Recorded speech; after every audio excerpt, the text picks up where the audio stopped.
Hello, everyone. The date's December 18th, 2024. Um, As a preliminary matter, this is Woody Knight, Chair of the Newbury Planning Board. Permit me to confirm that all members and persons anticipated on the agenda are present and can hear me. Planning Board members, when I call your name, please respond in the affirmative. Peter Pecos. Yes, sir. Larry Murphy. Present. And Mary Stone has informed us she won't be with us tonight. Hope she's well. Scott isn't, I don't see Scott yet, but he should be joining us soon. And Steve Mangian, associate member. Yes, indeed. Okay, hi Steve, thank you. And town staff, when I call your name, please respond in the affirmative. Kristen Grubbs, planning Yes. director. Yep. Present. Martha Taylor, special projects planner. Martha won't be attending this evening. We wish her well as well. And Daniel LaRoe, assistant planner, and he's not in attendance tonight either. We wish him well. Anticipated speakers and presenters on the agenda. Please respond in the affirmative if you're present. TJ Melvin of Millennium Engineering. Yes. Yep, very good. And then we have Steve Sawyer from Millennium Engineering. I don't see Steve yet, but he should be joining us soon. And Woody, I think Ben Perez is probably here for that agenda item. Okay, yep. I Yep. saw Ben on the thing. I'm here as Ben- well. All right, thanks, Ben. Good evening. The December 18th, 2024 open meeting of the Newbury Planning Board is being conducted remotely, consistent with Chapter 2 of the Acts of 2023, which extends the governor's March 12, 2020 order suspending certain provisions of the open meeting law. GL 30A 20 until March 31st, 2025. For this meeting, the Newbury Planning Board is convening by video conference via Zoom, as posted on the Planning Board's agenda, which can be found on the town's website. You could join us by going to http://zoom.us and entering meeting ID 832-7141-3056, passcode 108790. Or by calling 1-929-205-6099 US and entering the meeting ID number and passcode when prompted.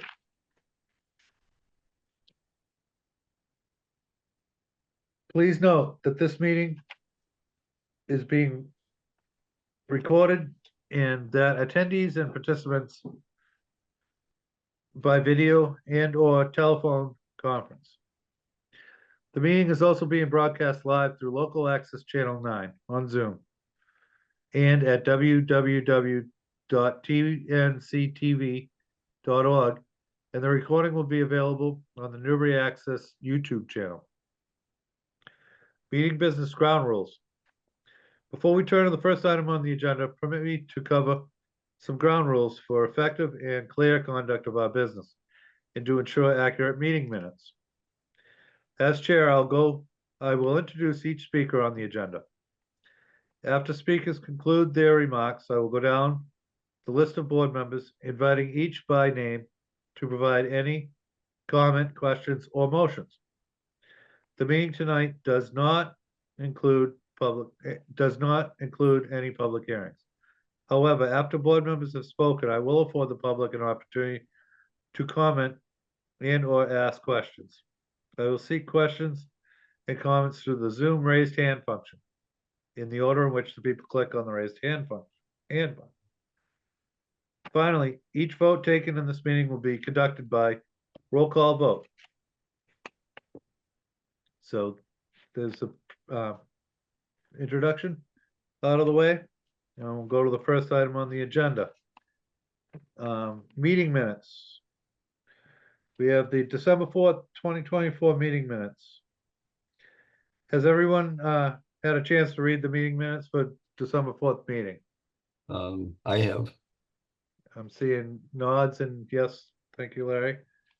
Okay, does anyone have any things they want to amend or any corrections to the meeting minutes?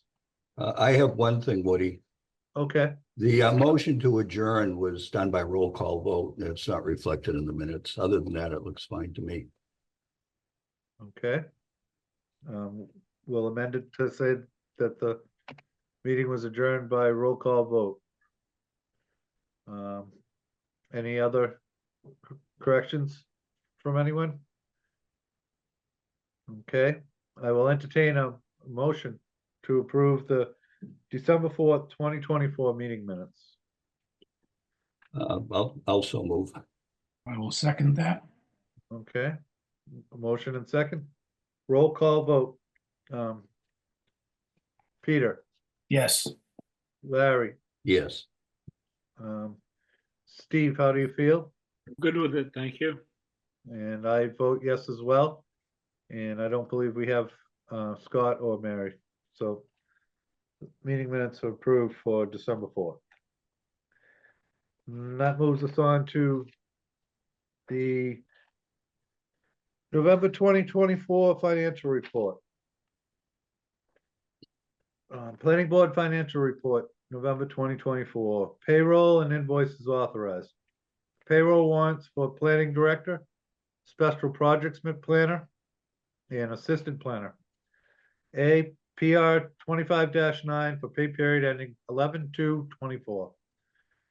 B PR 25-10 for pay period ending 11/16/24. C PR 25-11 for pay period ending 11/30/24. And then escrow accounts. We have A Joe Shawaka construction inspections for 3 Newburyport Turnpike, 11/12/24. And then we have another one for Joe Shawaka, as-built inspections for 68 Green Street, 11/12/24. And that concludes November's financial report. Next item on the agenda, liaison and meeting reports. We'll start with Larry with the ZBA. Do you have anything, Larry? Yeah, Woody, them having their regular monthly meeting tomorrow night. There are 2 continued public hearings and 2 new public hearings on the agenda. One of the public hearings we may see in one form, that is a variance for 11 and 15 Sunset Drive. It's getting a lot of local attention from the neighborhood.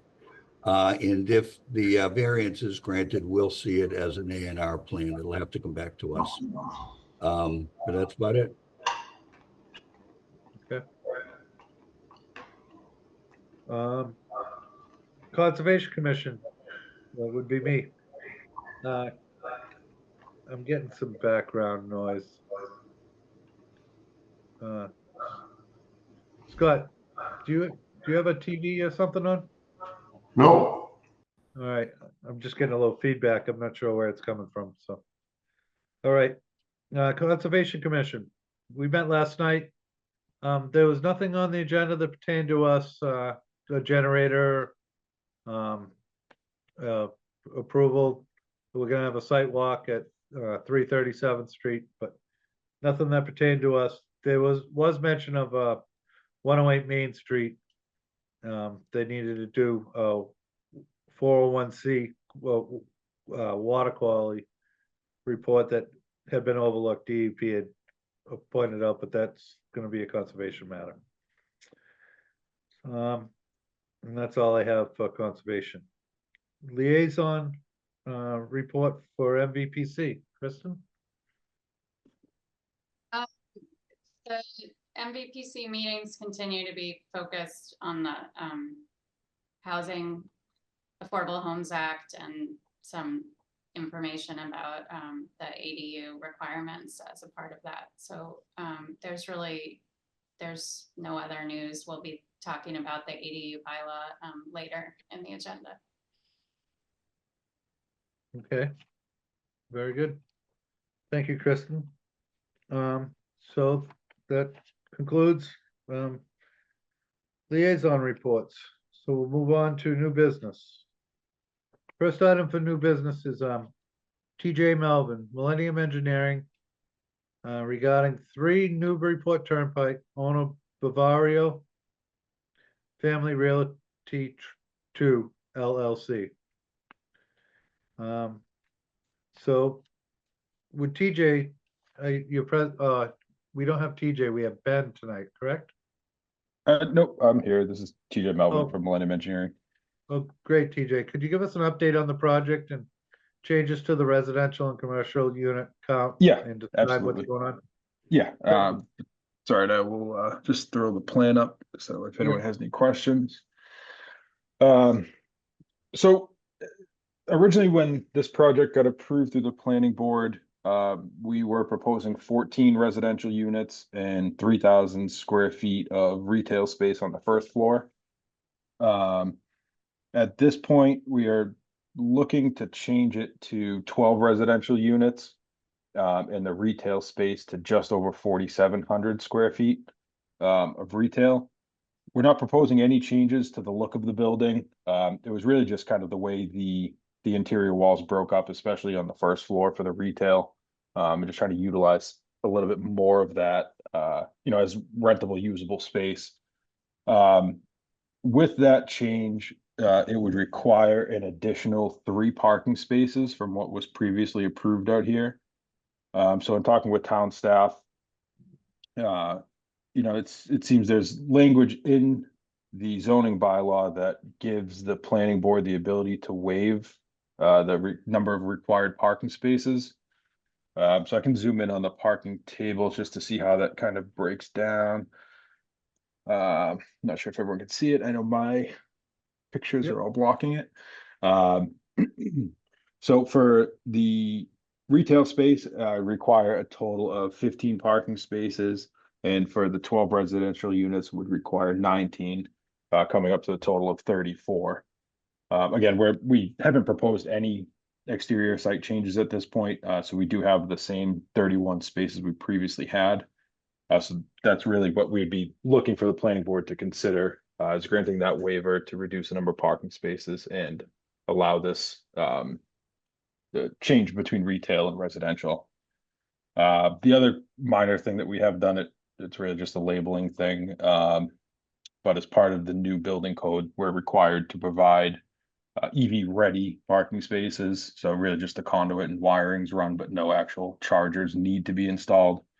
Other than that, the plan is the same since the last time we were here. The reason for the request for the waiver is really just to try to maximize the green space on this site. There's not a ton, as it's a big lot, but the shape is kind of funky and a lot of it is taken up by the wetland. The only real logical spot to add any parking would be in this area here. We could certainly add 3 spots, but we'd have work, just 26 feet off the wetland and kind of really use up any of the decent green space out here that the neighbors, or not the neighbors, the residents could kind of utilize to sit and just have some green space. So with that, I'd be happy to answer your question the board may have. Okay, thank you, TJ. I guess I'll ask the board, Peter, do you have any questions for TJ? Yeah, so TJ, just let me understand. So we're increasing the commercial, and currently the parking would be like 1.5 spaces per unit. Is that right? As opposed to like 1.7?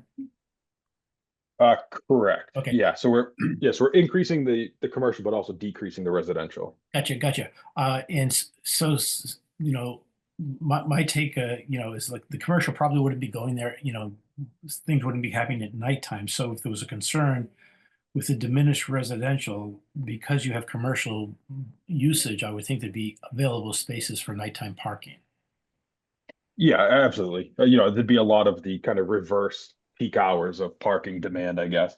Okay, During the day would be primarily retail, and after hours would be the residential. cool. So I think that addresses any concerns I might have for reduction in residential parking spaces. And having more green, I'm happy about that. Yeah. All I got. Thanks. All right, thanks, Peter. Larry, do you have any questions for TJ? Just for clarification, TJ, so the commercial will all still be on the first floor, correct? Ground Correct. floor?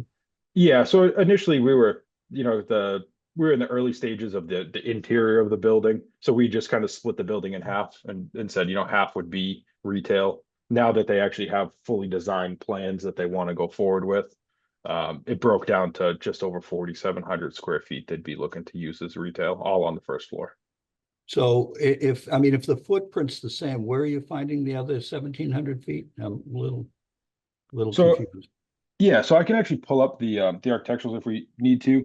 But so the building itself is about what do we have? It's about a 6,000 square foot building. So initially when we were permitting, we said, this half is going to be retail. This would be some ancillary use associated with the residential, whether it was a storage locker or a gym or really some use that was only available to the residents. But so when they've actually done the design, there's the lobby, a mail area for the residents, and then kind of broke up the remainder of the building as retail. I recall that conversation now. So will there be any storage areas for the residential units? Let me check. There may be a small one. Did this change on everyone's end? Yes, it Or do I just did. Okay. Not really much for storage. But as part of kind of the reduction in the residential units, the thought was making them a little bit bigger by reducing the 2 units. So in theory, they got slightly larger than they would have been. But no, there's no proposed dedicated storage. So this schematic you have up here is the new plan rather than the old one. Correct. Okay, because it still shows tenant fit out zone, whatever that is. Yeah, so these would be the available retail spaces. Commercial tenant. Yeah, Okay. yes. I honestly thought the same thing the first time I looked at it. A Okay, little deceiving. all right, I guess that's all I have. Thank you. Okay, thank you, Larry. Scott, do you have any questions?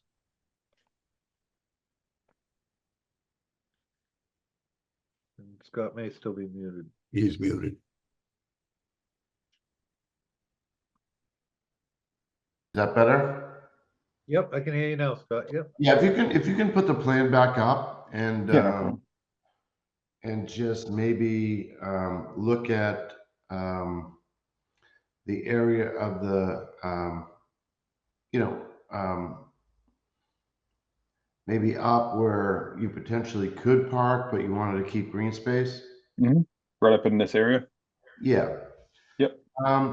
I guess I'm okay with the concept, but if in fact at the end of the day that you determine that you have more residents that need more parking, maybe at 2, 3, 4 spaces, it would be great to see this, even though you might plant it, green space, but you might consider it to be future parking. Yeah, so we've run the calculations and we actually have just a concept plan showing some parking spacing here. The only thing with that is, if we were to install it, we'd have to come back to the planning board and conservation commission to install it. But there's definitely room to put it here, and I've run the calculations for the stormwater and it could definitely handle the extra impervious area. So I could label it as potential future, but in any event, we'd have to come back before the planning board and conservation if we wanted to move forward with it. Yeah, I'm only saying this because the worst thing that could happen to you guys would be, you fill everything and then you determine, you're getting complaints, there's not enough parking, and then you just have no, you really don't have an option, right?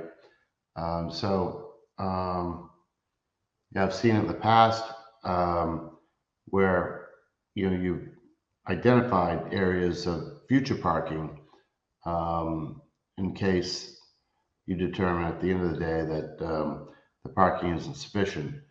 that might be the way to go here. Okay, yeah, so if I were to just kind of show like some dash lines and just call it out as potential future parking. Is that kind of what you're looking to see, something in that area? I mean, I think that might work, but I'd defer to the rest of the board. Well, it might, going out on a limb here, I guess, but it might avoid the necessity of coming back to the planning board at least if you want to expand your parking. You still may have to go to Concom. I'm not sure about planning though. Hmm. I'm kind of going out on a limb with that, but Well, I think it might be just that you'd have to go to Concom, but wouldn't have to come back to us. Okay, yeah, I can certainly, draw that up and just kind of hatch it out and call it out as potential future parking. And I do think that's a benefit to you guys. Because if you don't want unhappy residents. Yeah, completely understood. Hey, Woody, if I could through you to Scott. Scott, would gravel work there? Well, you might want to gravel base it, and then, go over that with organic and seed. Yeah. And then all you need to do is really, pull back the organics and get to the gravel and then pave it. It's probably, TJ, is that area is probably gonna be gravel as it is now, right, as a base? We weren't planning on doing gravel at this point, but a lot of the fill that was brought in there is pretty structural. It's not like real soft and silty material by any means. I guess we could possibly put in a base. I guess one way or the other, we'd still be doing land disturbing activities, but we could, I could talk with the applicant and the contractor and discuss that. Okay. Woody, I just had a quick question. Yep. Is there anywhere that's been talked about for bike racks, TJ? I don't recall seeing it on the plan. I was just thinking about that change with the, removing a little bit of the storage space on the first floor. And I know the units have gotten bigger, but this is a prime location for people to not have to rely on cars. Yeah. Being so close to the train and close to the bike trail into town, and you're on they're on the MEVA bus route now. There's a lot of alternatives to automobile travel, but I was just thinking about bikes. Maybe you could make a little roof covering for bike racks that kept things out of the rain a little bit somewhere. Yeah, I will. I'll have to check with the contractor to see, how feasible putting, just an overhang would be. But that's definitely something we can look at. Thanks. Hey, Anyone else have any questions? Woody, two other things popped into my squash. TJ, we had talked the last time that you were with us about, can you kind of give the bigger picture here for a sec? Oh yeah, sorry. Just Yeah, wait. It's okay.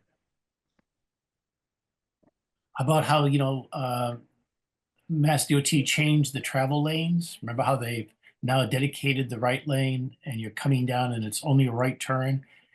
How the traffic mitigation, and we were a little concerned with how that change occurs right where your exit is from from the site. And you were going to check with DOT to see if there were any concerns with your traffic entering at that point.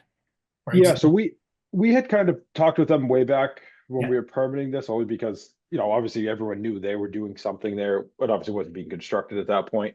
But they haven't raised any issues as far as, we've had to extend the permit a couple times now.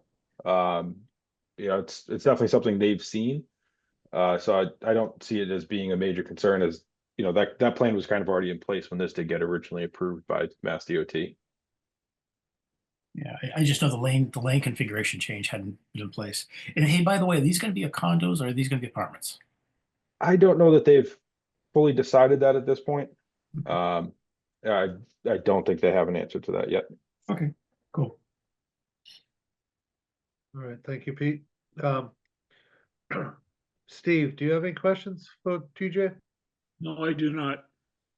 Okay, thank you, Steve. Any other questions from anyone at this time? Hearing none. What are the wishes of the board? I'd entertain a motion to allow the reduction of the required number of spaces from 34 to 31. So moved. Do I have a second? I'll second it. Okay, thank you, Larry. So we have a motion and second made to reduce the number of parking spaces from 34 to 31. Roll call vote. Peter, Yes. Larry, Yes. Scott, Yes. and Steve, how do you feel? I'm good. Very good, and as chair, I vote yes as well. So thank you, TJ, and good luck with your project. Great, thank you. Yep, have a good holiday. You too. All right. That concludes that item on new business. The next item on new business. We have Steve Sawyer from Millennium Engineering. Hi, Steve, how are you? I see you now. Yeah, I made it in. Good. How you And, doing? Good, how are you? Good. Would you give us an update on the history of this project? This is for Florence Bushy Lane. And go right ahead. Yeah. All right. Yeah. So I'm here with Ben Perez from Boston North. He can answer any questions regarding as far as the client's wishes to move forward. But yeah, so I think way back when, in a different lifetime, I permitted this project with Oak Engineers back in probably the mid 2000s, 2006 to 2007. For a gentleman by the name of, he had bought the entire property along there at Newman Road. Back then, he had done an A&R. I think he parceled off a piece to go to Greenbelt for the important piece along the Lower Green. And then we did, I think, 3 or 4 A&Rs up on Newman, along with a subdivision that was named Florence Bushy Lane, with 2 lots in the rear. To the rear of the property. At that time, I think it was 2008. The road was Mr. Harmani had the road constructed and marketed the entire, and marketed the entire parcel.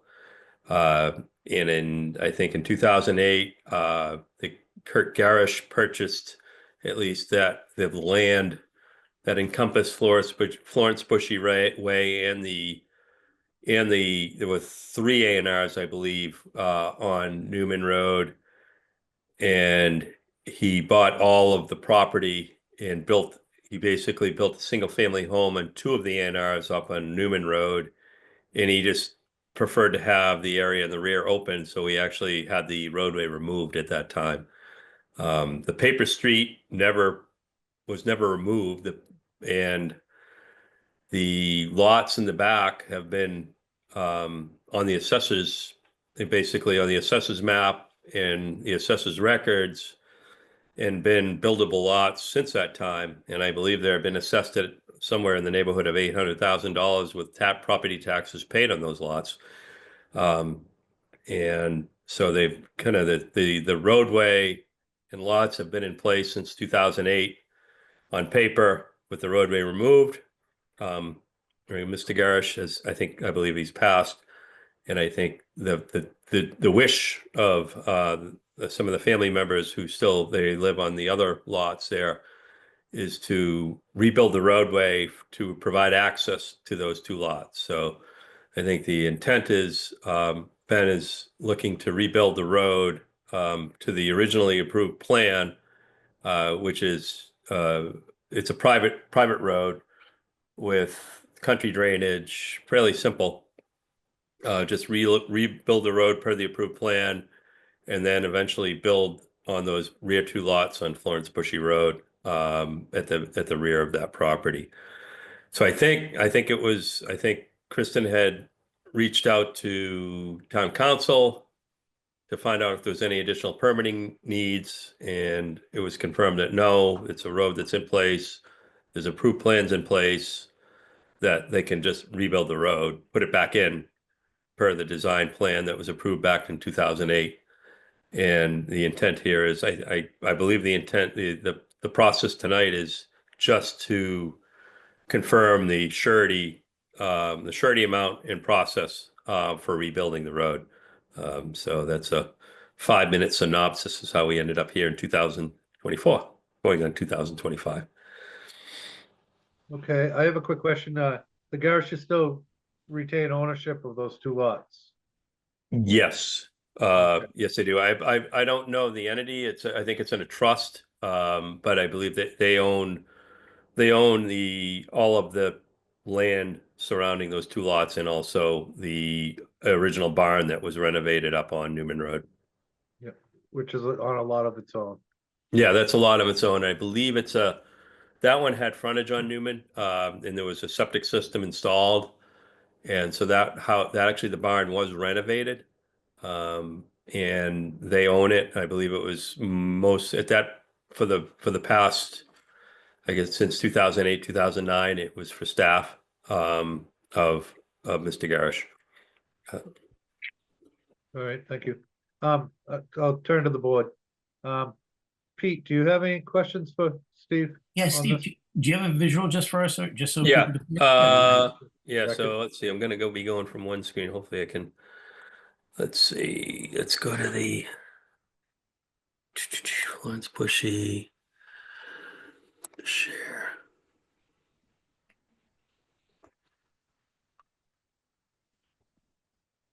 Why is this not sharing?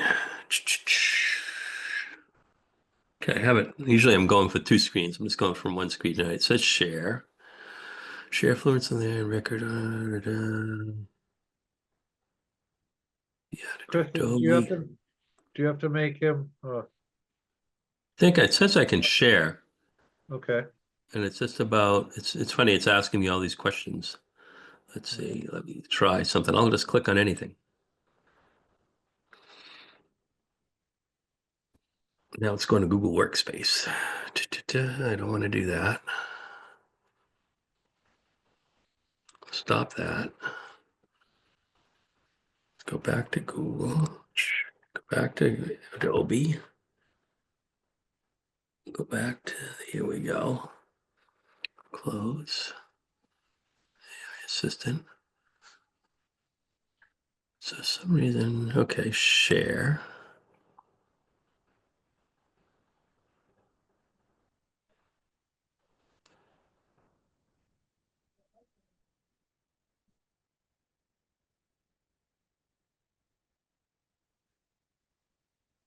Okay, hold on a second. Let me go back to the, apologies. Usually I have two screens rolling. no worries. Yeah.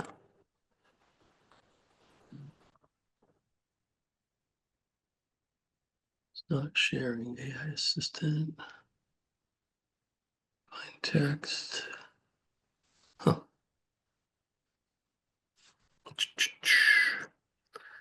Kristen, if you can find, give it a try, yeah. yeah, I sent you by the email link for some reason, if you can bring it up. If I'm just, it's weird. I've never seen this in I reloaded Zoom on my computer. What would you like to show? What? I would say go to the C2, I guess. C2 would be the best one.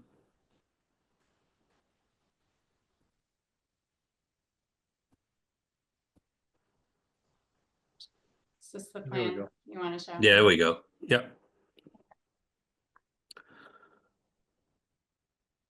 So actually, if you stop there, so you can see the definitive subdivision, Florence Bushy Way. So if you look in the top left, that's the old barn that was renovated.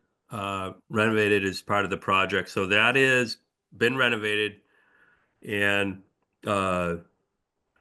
it was occupied. I don't know if it's occupied now, but it's that could be transferred. I think if they wanted to, that could be transferred without the road being built because it has the frontage up on Newman Road, septic systems installed, and such. So, and then Mr. Garish's house was built on, if you can see to the right, there's two lots. There was the old homes were demolished, and then there's a large home occupying those two A&R lots up on Newman Road. So that would remain intact. The house would remain intact with the lot lines in place. And then you can see there's two lots down lower, lot 2 and lot 3. Was it number 3 and number 4, Florence Bushy Way. That's what we're looking to rebuild the road to build those two homes. And then if you can just scroll down, you'll end up going to, I think, the grading and drainage plan. Yeah, as you can see, it's a simple road, country drainage with a swale running down the left side of the road. There was a sump, so that you can see that there's a little bit of a sump on the left that it was piped to a stormwater treatment area in the center, and then piped over diagonally to the little right, where there was a additional stormwater treatment area before it would flow off property. So that was all, basically that entire system, the roadway, everything was installed, and then it was removed back in 2009, or I forget, I think there was some pictures. It might have been removed a couple of years after, during the construction of the home up in Newman Road. So the intent is to rebuild the road per the plan, to build two homes down at the bottom, at the lower end of the property, with frontage on Florence Bushy Way. I think the intent of the original plan, it was a private way. It is no intent to change it as a private way for those purposes. So that's the plans back from Oak Engineers in 2008. So we're in a time machine tonight. Pete, I don't know if you ever actually asked a question. Do you have questions? Yes, I actually do. Hey, Steve, since this was done back in 2008, are the turnarounds appropriate for current fire apparatus for that turnaround at the end? Yes, actually, yeah, it's more than adequate. As you can see, it's a very large turnaround at the bottom of the hill. So it was built per I don't believe the roadway diameter standards changed. The right of way changed from 50 to 53. So Okay. that's really, I think that was the only change in the subdivision regulations. So we met at that time, we met the exterior pavement right of way, and that has not changed. But instead of 50, we have a 50-foot right of way versus a 53-foot right of way.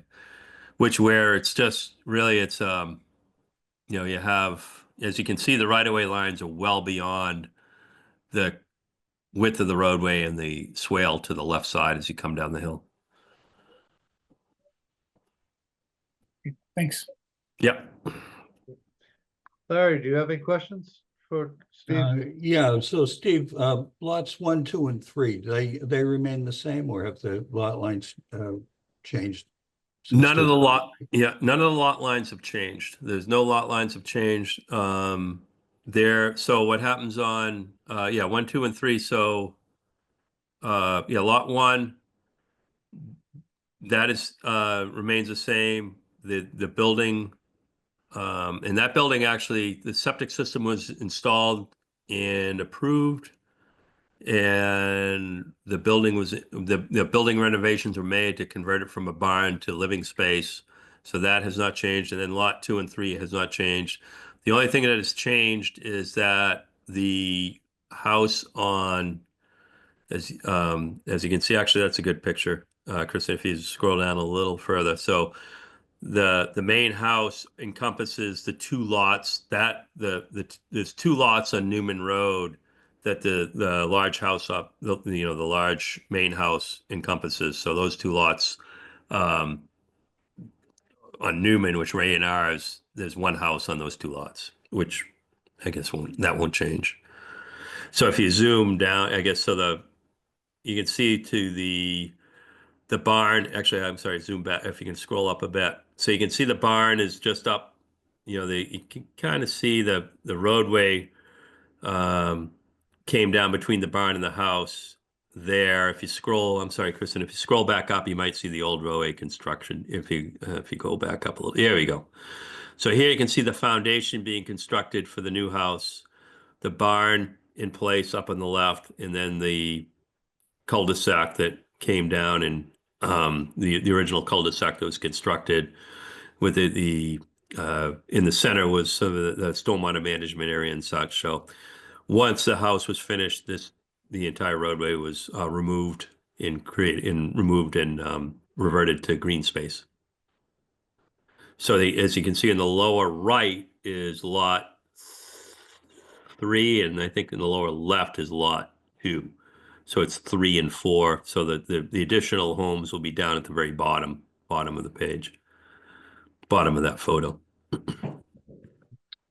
Steve, does So the if you were- barn on Newman have a Florence Bushy Lane address? Do you know? That might have actually if you go back to the definitive plans, if you flip back to that, we can go back to the sheet, probably sheet 2 of the definitive. It would have the address. So lot 1, Yeah, It's it not- said number 2, Florence Bushy Lane, but I just wasn't sure. I don't you know, think so, once they 'cause it's- pulled the lane out, were they Yeah, still so- using the lane? well, no, I see it's got 128 feet of frontage. So it has it's 125 feet is the required frontage. So it has required frontage on Newman. So, oh no, it says number 2 Florence Bushy Way. But it has the needed frontage on Newman to stand alone without the improvement. So I guess that's interesting. So I guess as far as the assessors, it must be still numbered off the Paper Street, Florence Bushy Way. It is Newman Road, Steve. That is. Oh, it is? Oh, the does have barn it? I'm has a sorry. Newman Thanks, Road Ben. address. Oh, so it does have, I'm sorry. Yep. So Yeah, I think it's 21 20 Newman. 21. Okay. Thanks, Ben. Yeah. Larry, you were gonna, Yeah, Continue. so Steve, if you were submitting this today as a new subdivision plan, you'd need a waiver of the right-of-way width from 53 to 50 feet. Is that correct? That would be correct. Yep. Any other waivers? That would be it, I believe. Well, actually, I got to look. Waiver request. Actually, let's go to the right, pan to the right. We can see the waiver request. Probably curbing. Where it was just 2 homes and such. Probably so we have our waiver request here. Sidewalks. Boom, boom, boom. So the only addition, what would happen is there'd be an additional waiver required for right-of-way width for 53 feet from the These originally. are the same waivers that were granted Yeah. in 2008. Yeah. Okay. This is the first for me. Yeah, it's first for a lot of us. So Kristen, the building commissioner and town council have reviewed this and they're comfortable with it proceeding this way? So they haven't reviewed these materials, the letter and, the formal request with the new, I think it was just the existing conditions plan. I guess that's a question I had. Do you intend to record a new plan? No, I don't. Okay. I don't think there's any need to where there's a subdivision plan on record, and we're planning to construct it per that plan. So there's really no need to re-record a plan. One thing that would be required is once the road was completed, we'd file the as-built of the roadway and such, of the as-built. I think that may be a new requirement where the town does require more detailed as-built plans, more so than back in 2008. So that would be Yeah, the only thing we do is upon completion of the road, we file a detailed as-built plan of record. So I think to answer your question, Larry, this was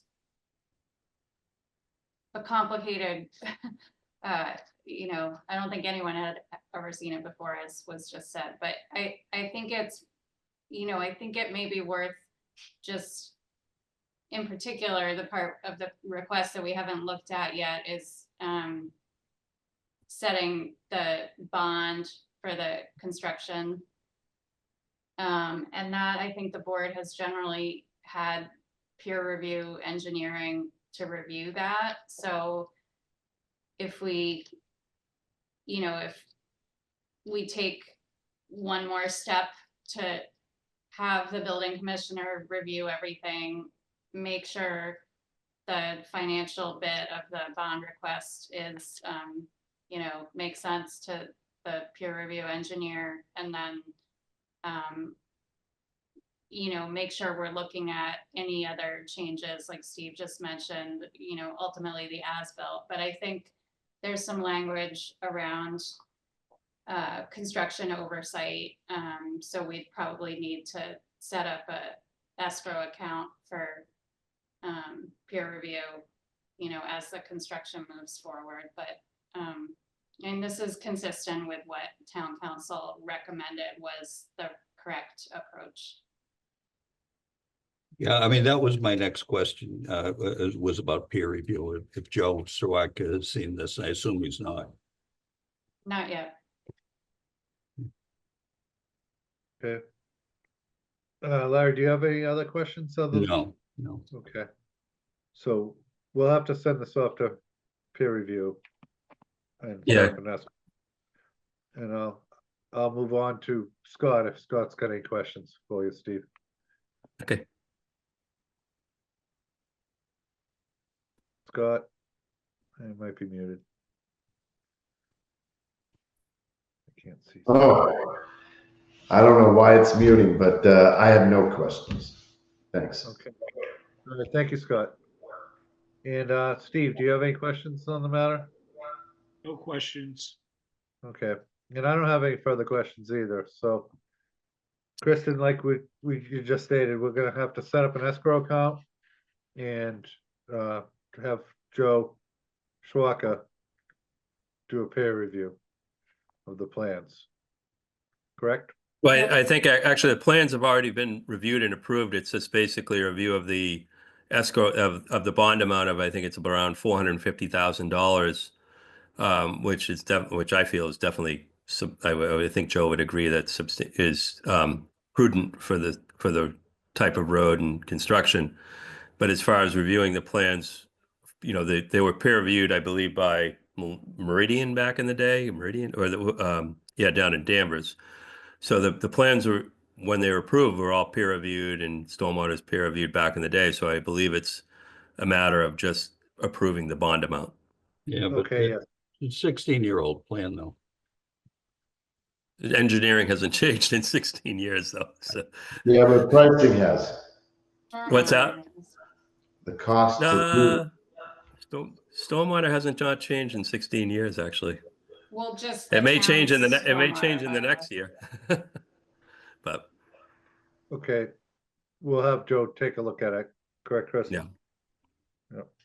All right, Is So- there any way that we could probably, as far as I know, Ben's looking, I know the family's excited to get moving on this, but to at least try and kick this to 2 weeks out, or is it 2 or 3 weeks out to the next meeting?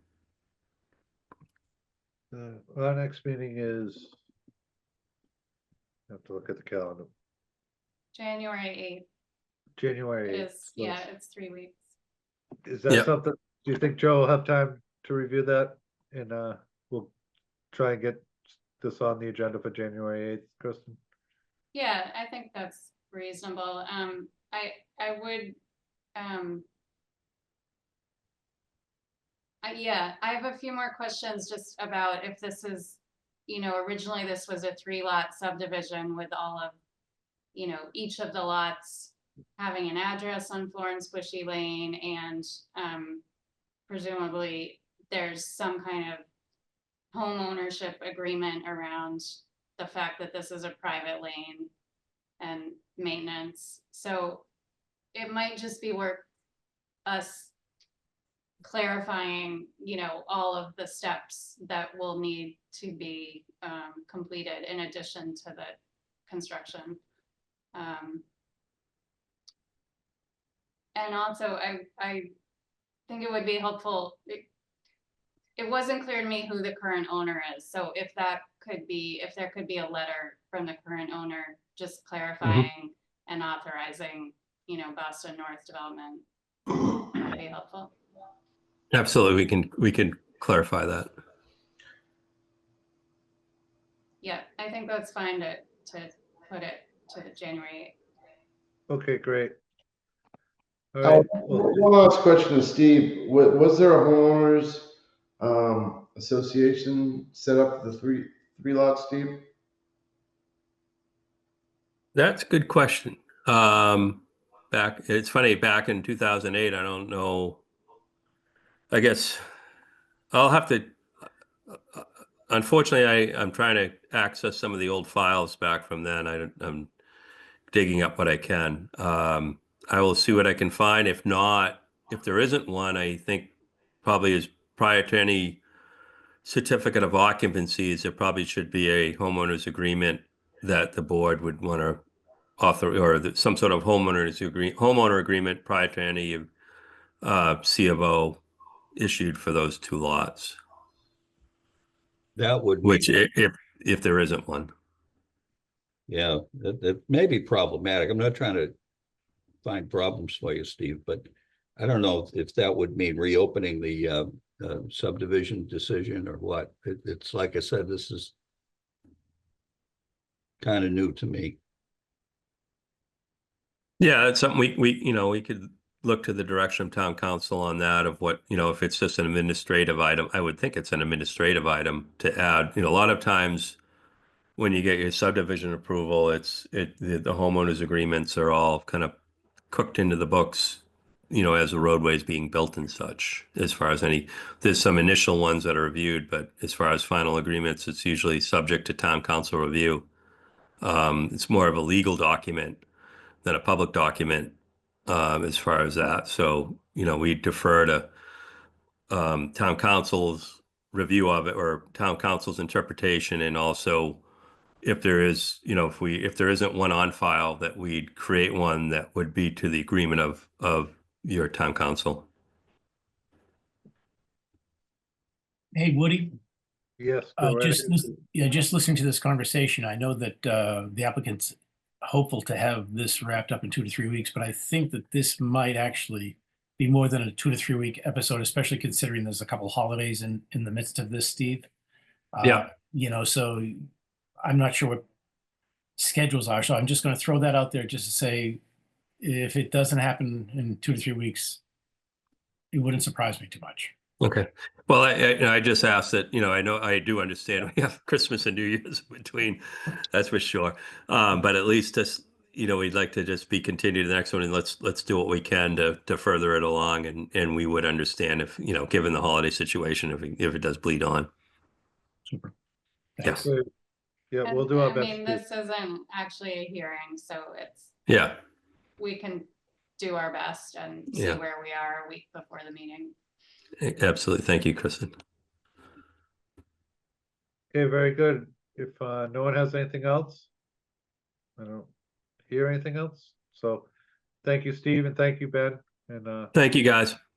Yep. do our best. to Thank you, get everyone. on the next Good agenda. holidays. Thank you. Happy Yeah. holidays. Everyone have a great Christmas. Thank you. Okay. That concludes new business. We'll go on now with the agenda. Zoning amendments discussion. So the first one on the list is accessory dwelling unit bylaw. Kristen, if you, All right, ready? yes, Okay. So accessory dwelling, the agenda items are to just go through all the zoning amendments that we think are coming towards annual town meeting, April. We started this work at the last meeting, but just to continue.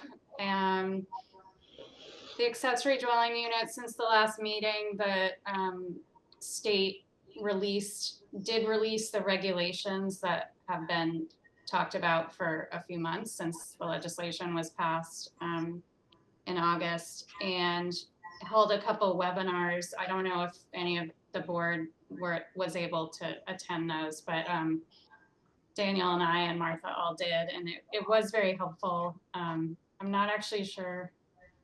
I will check if those are recorded and available for viewing. They were only an hour long, and it was really a very clear, concise summary of what the towns are required to do related to the Affordable Homes Act legislation. So I thought I'd take just a couple minutes to go through what I perceived or what I heard as being sort of the biggest points. And then if the board is interested, we can pull up the draft of the bylaw and just kind of, if there are any questions particular to the language of the bylaw. Does that sound good, Woody? Yes, yes, Okay. that sounds great. Okay, so the regulations are laying out, you know, in particular, a lot of definitions and terminology. And one of the important terms the state is using is protected use ADU. And that is essentially a way to name the fact that this is a now allowed by right use if the accessory dwelling units meet all of the regulations, dimensional requirements and other requirements of their definitions. So I just wanted to kind of name that protected use ADU it's allowed by right with these parameters, distinct from an ADU that may be allowed with different kinds of parameters through a special permit process.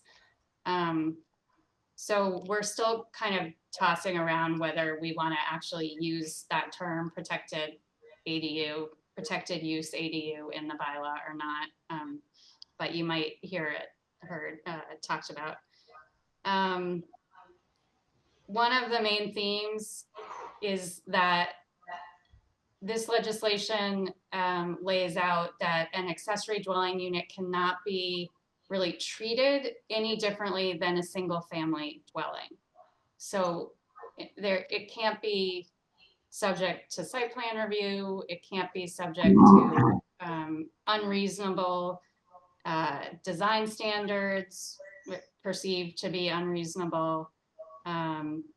Essentially related to something like design standards, the council is, if you don't require certain things for the development, for the building of a single family home, then you really shouldn't and can't require them for the building of an accessory dwelling unit.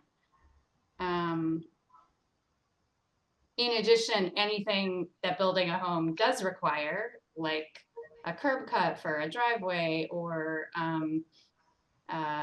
you know, wetlands, you know, review of wetlands impact, setbacks, all of those things, the same that would be required by a single family house can be and should be required by the accessory dwelling unit. The regulations define gross floor area, which is a pretty important one. It excludes covered walkways and porches in the square footage count of gross floor area. You may restrict the use and occupancy of an accessory dwelling unit for short-term rentals. So they particularly call that out. That is something a town can do, is prohibit accessory dwelling units for being used as a short-term rental. Kristen, But you can't. do they define short-term rental? They do. They reference an MGL that has a definition for it, which I can look up. I'm not sure I have that right in front of me, but That's okay. Kristen, if I you may, can't, however, require. Sorry, one quick thing just about the use and occupancy is you can't require, like you can't have these be over 55. There's no restrictions related to age or affordability. And you also cannot require owner occupancy. I'll pause for questions. Steve, if you have a question, go ahead.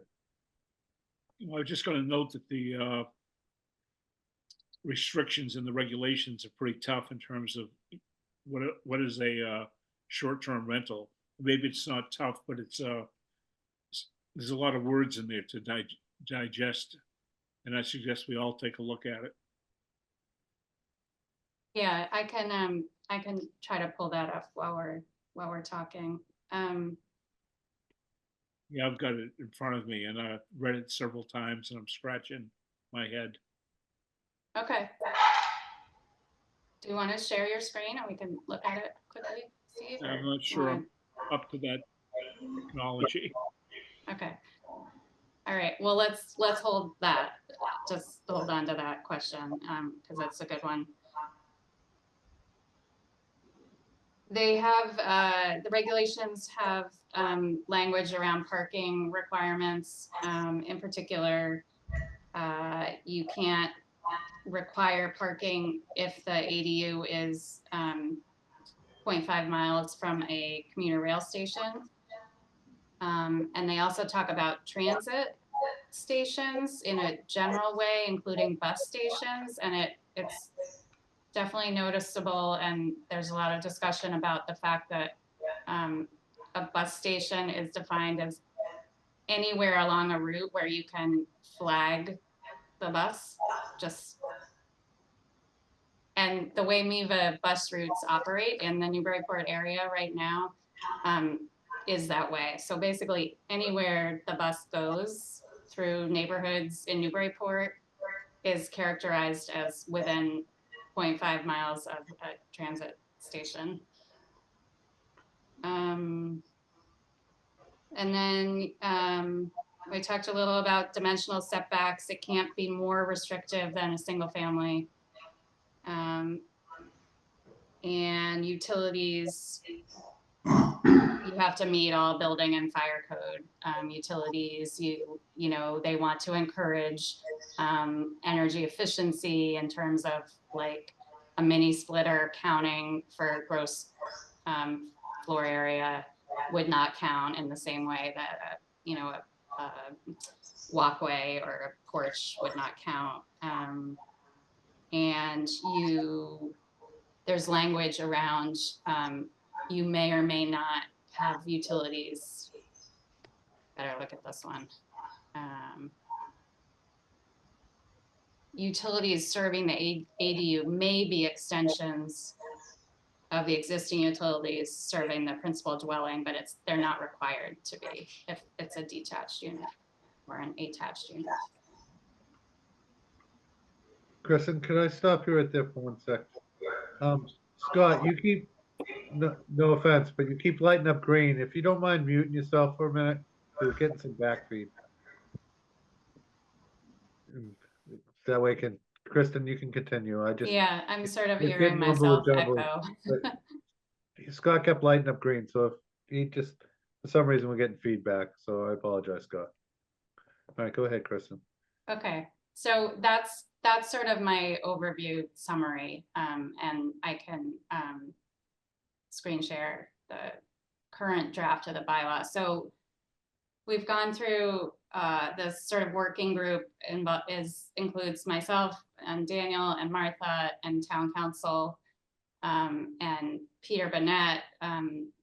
Building inspectors have been having a lot of regional professional trainings about this bylaw, and Merrimack Valley Planning Commission staff, Ian and Tyler, who are working on our housing support. So a lot of people have been reviewing the language, but it's definitely still in draft because essentially what we started with was the accessory apartment bylaw, which the town already had, but have found that there are a significant number of changes. So really, the primary thing we've carried over from the bylaw that the town had was the purposes. So, kudos to this town for having, set up that bylaw many years ago and recognizing the need for this type of smaller, dwelling unit. They're really consistent with where we are now in terms of what the state is asking towns to do. But the mechanisms for encouraging these to be built are quite different. So what we'll be proposing for town meeting is to replace the entire bylaw we currently have with a new draft. So let me try to share it, if I can find it.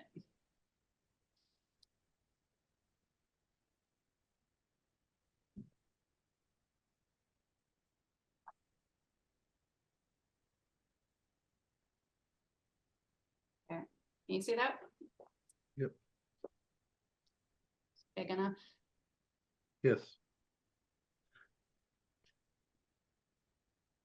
So, so it's 3 pages, if that makes sense. I'll just kind of start going. The purpose and intent. So this is chapter 97, section 10 of the town zoning bylaw. Section D is accessory. It was called accessory apartment. Now it will be called accessory dwelling units. So the purpose and the intent are quite consistent. The definitions section, this is required to, this is how the town, the state defines the protected use accessory dwelling unit. So detached or attached, inclusive of sleeping, cooking, and sanitary facilities on the same lot as a principal dwelling, is not larger in gross floor area than half the gross floor area of the principal dwelling, or 900 square feet, whichever is smaller. The current Newbury bylaw uses 1,000 square feet. And then this little number 3, we are checking with town council about how to make sure this is clear, but essentially it is referencing that you can't, your ADU must require the same dimensional restrictions as a single family home. So it can't be closer on a side setback or front setback, those kinds of things. Kristen, if I may, regarding the gross floor area, Mm-hmm.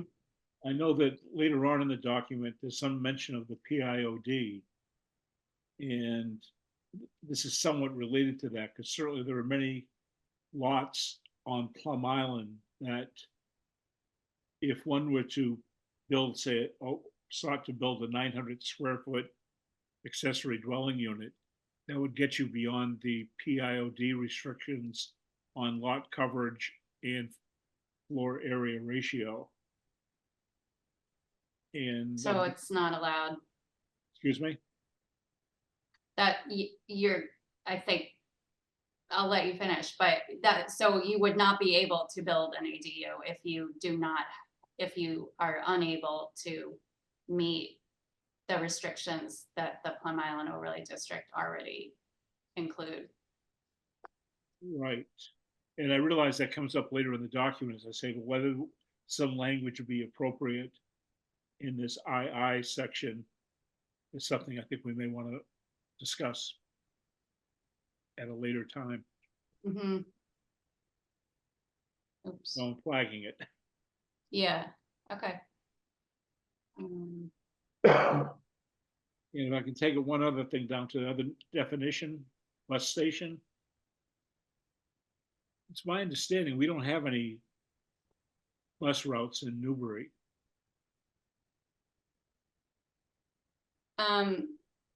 We don't, but we have areas that are within 0.5 miles of bus areas, of bus Right. routes. Yep. Okay, good point.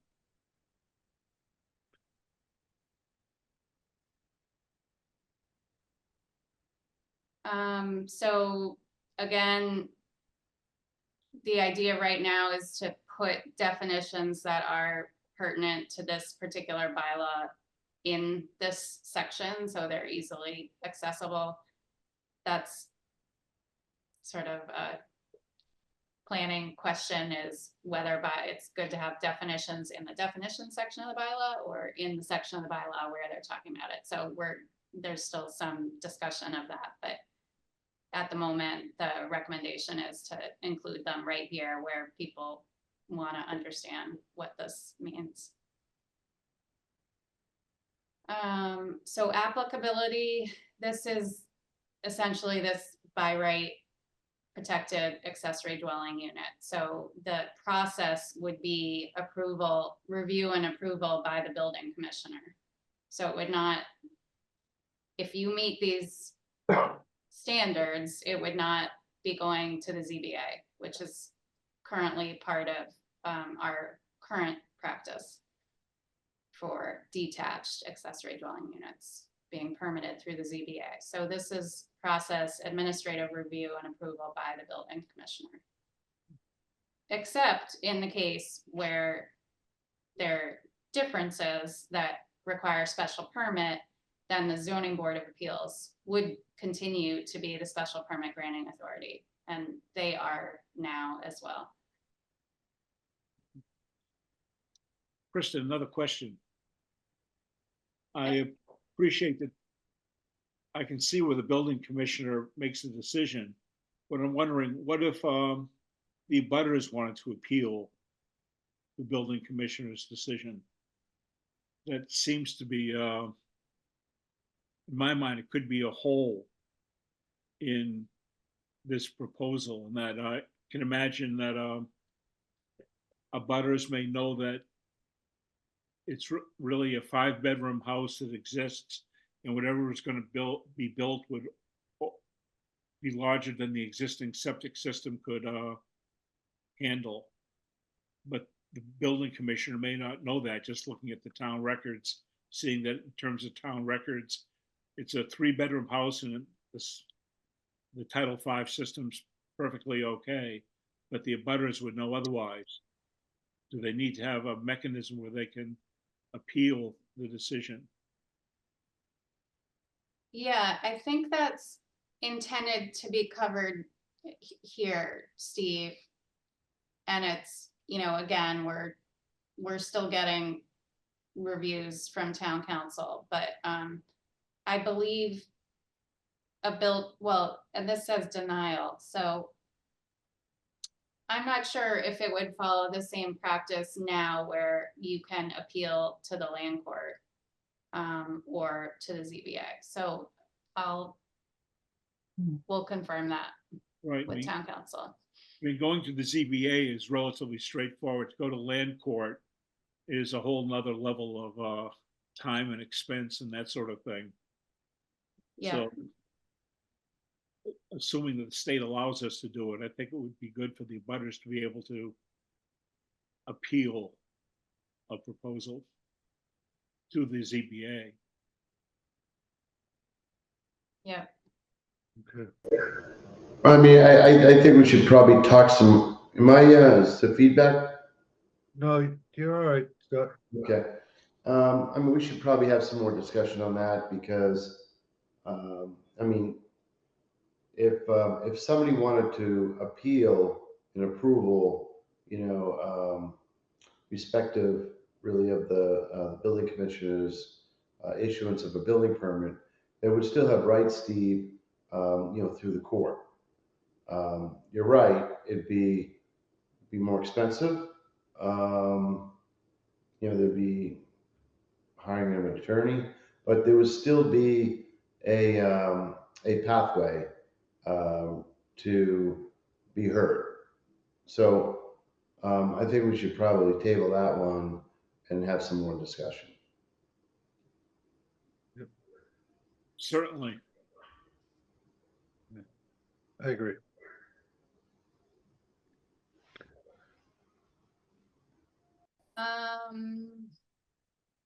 Okay, so general requirements, but many of these are things I sort of mentioned in the overview, but I'll just quickly go through them. There shall be no more than one ADU on a lot, and there shall be no more than 2 dwelling units in the primary dwelling. So you can imagine, if your brain is swirling on this, that there could be the case where someone would have enough land area to have more than one ADU at 900 square feet. So the way we're currently thinking about that is it will be something to consider putting in the category of requires a special permit. But for now, the general requirement is no more than one on a lot. So if there's already an ADU, even if it's not, you know, it's pre-existing, permitted or not permitted, you can have another one currently, the way this is written. And then there are questions around if you have a 2-family on a lot, can you have 2 ADUs? They each get one? Or they have to duke it out? Who gets to put the ADU? You know, there are questions around that. So again, at the moment, we're sticking with the things we know that are straightforward, aligned with the regulations, and flagging some of these questions to be discussed at a future date. And I just, as a general comment, that's sort of a process question, is this is coming upon the town so fast. It's, you know, they've just released the regulations. We're hitting our deadlines for Springtown meeting. It goes into effect, the legislation, February 2nd. So kind of putting some things that require, or we think merit, further discussion with the zoning board, with the public, with our, you know, advisors like staff at MVPC, into a category of, we could work on that over the summer and prepare additional modifications to this bylaw for a year from now, for things that require a special permit. That seems to make sense, because we don't want to rush into decisions that don't have enough input from all the, you know, from the public in particular and from the other boards. Hey, Kristen, quick question. Did I read something maybe in the previous draft or something else that you could have more than one ADU? And you could have an ADU in a structure and an external structure. Did I read that, or did I? Yeah, it's not prohibited by anything. But again, that would be, Special permit? current thinking is that might be a situation where the town would be most comfortable in having that go through a special permit process that has more review of the impacts and the kinds of questions related to, you know, public benefit, I guess. But it's allowed in the law. It's not prohibited, but it's not required. Not required. Okay. Because I just read it and I was surprised that it was in there. And so I didn't know how you were going to like limit it if it was there. Right. You can use the special permit process on certain things. And that, my understanding, more than one ADU on a lot is one of those. Gotcha. Thanks. Yeah. So Kristen, if I gave you a scenario that basically had someone, let's say, had an acre, had a dwelling on the acre that had retail on the first floor, or some type of other use than residential, and then had 2 residential units on the second floor, one of which the owner lived in, and the other they rented. Could that owner convert the retail, and for good reason, because the retail just wasn't leasing or renting, could convert the retail into housing, and then add an ADU standalone, at someplace in his land that actually,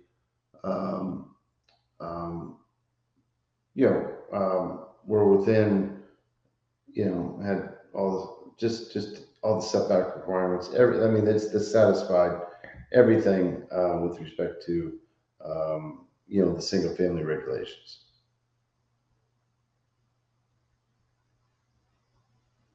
I don't know. We'd have to look at it.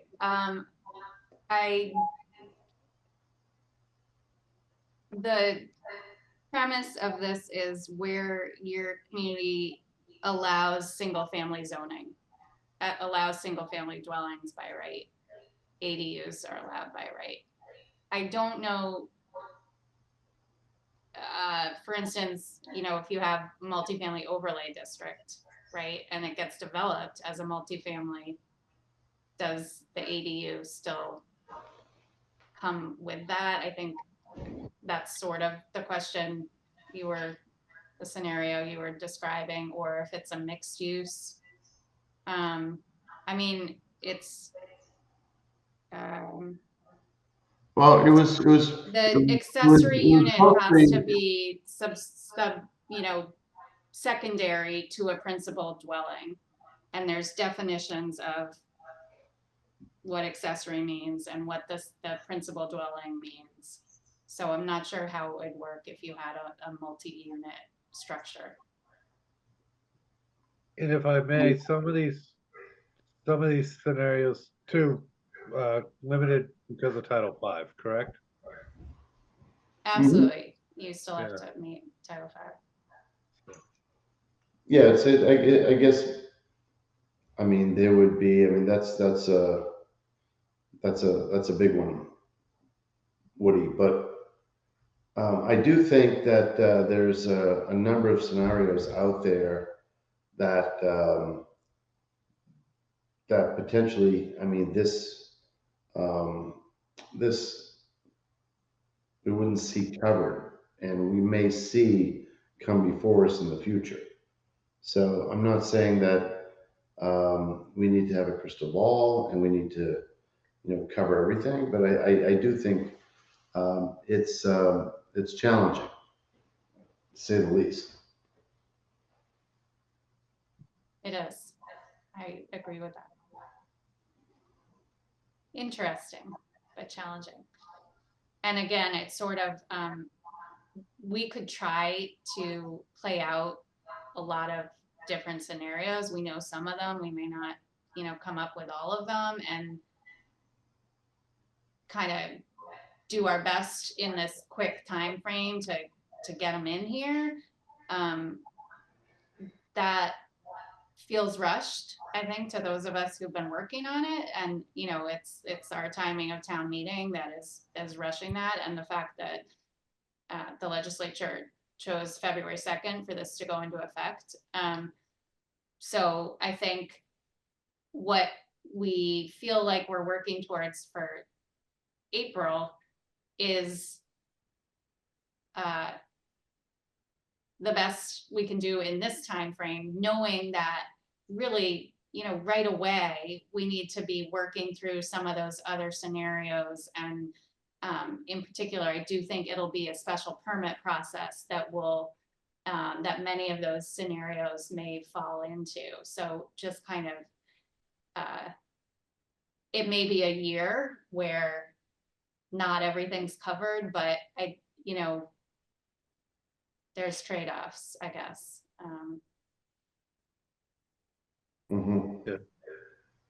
Yeah, some scenarios will trigger a special permit, so. Right. So this is where we have mentioned the Plum Island Overlay District. I will mention that Town Council has reached out to the Attorney General's office to review the requirements that were laid out by the DEP consent order that established the parameters of the Plum Island Overlay District.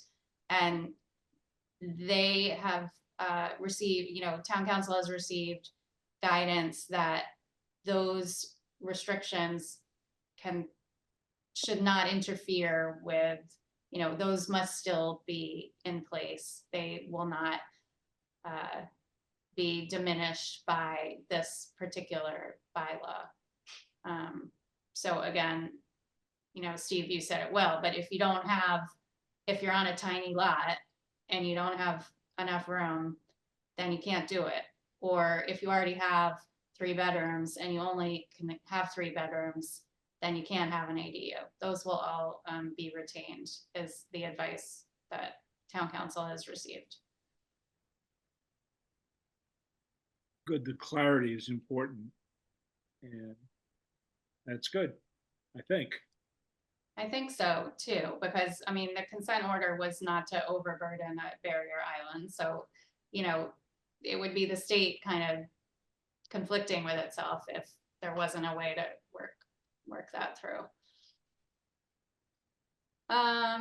Okay, meet all, health, building, safety code, all fire code. There was some detail in the bylaw the town has now around, sprinklers and this is just a general catch-all. All of those still need to be met with an ADU. Utilities,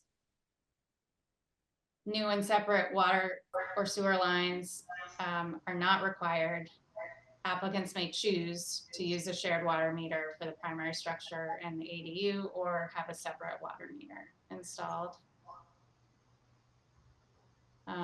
This is number F, letter F is about the parking. So no more than 1 shall be required. So you may not require more than 1 for an ADU. And indeed, 0.5 miles from the commuter rail station, you may not require a parking space.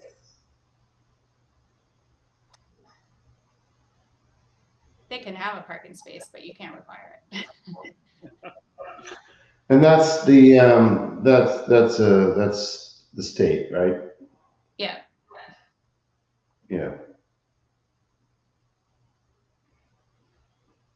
And I will say, I hope one day we have more bus routes. So we are specifically including this language as well, in the thought that if we do get more bus routes at some day, then we've already got it in the bylaw. Short-term rentals, we talked about.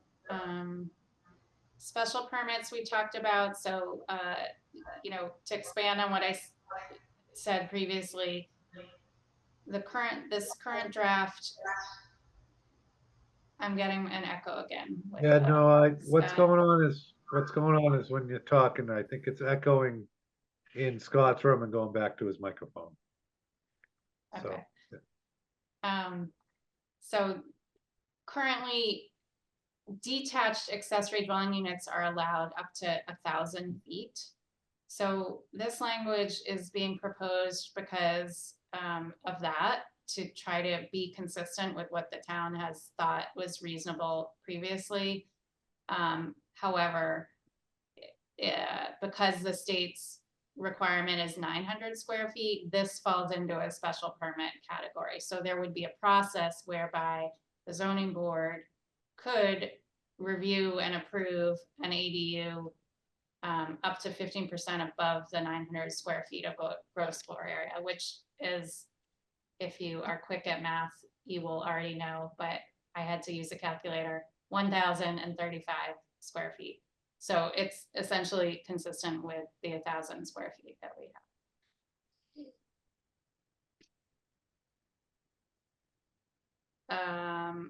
So again, this is intending to capture some of the special permit criteria that is currently being used to review. Kristen, if I may, I did send you the definition of short-term rentals. So you can share that with the rest of the board later.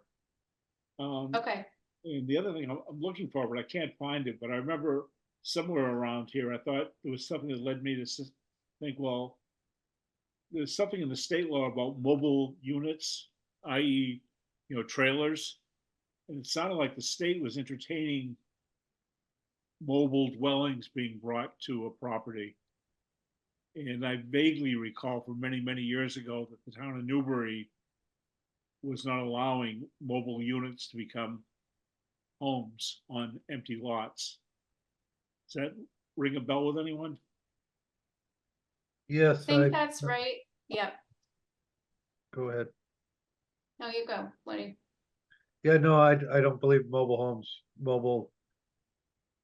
movable homes are permitted in town. I'll see if I can. That's my understanding too, and I don't think this requires that we allow them to be permitted as an ADU. Fine, A town could, and they give definitions to clarify. sure. Again, I thought I saw an opening for that to be an outcome, but I can't. I'll send you an email when I find it again. My notes are somewhat difficult even for me to read. I would say it's certainly being talked about in housing circles, planning housing circles, because like container unit homes, you may have seen in the news, but those would be very light on the land and are being designed in incredibly creative ways that, allow a very reasonable dwelling unit for, small studio kind of living. But again, that's not, no one's proposing that Newbury change the rules it currently has related to things like mobile homes. And the final section of the bylaw is just, what the process is. We discussed whether there should be regulations outside of the bylaw, which is similar to, for instance, how we do site plan review now. There's a separate set of regulations that defines exactly what the submittal process is. But at the moment, the advice town council is bringing is, because this is required by right, it's appropriate to lay out, the guidance on what you have to do right here in the bylaw. So this is new language and it's still being reviewed as well. But essentially just, what do you have to submit? You have to submit a site plan that shows all the setbacks and your septic approved, building floor plans, elevations, that you meet all the codes, and then just a narrative description of the proposal that describes how you're meeting the purpose of the bylaw.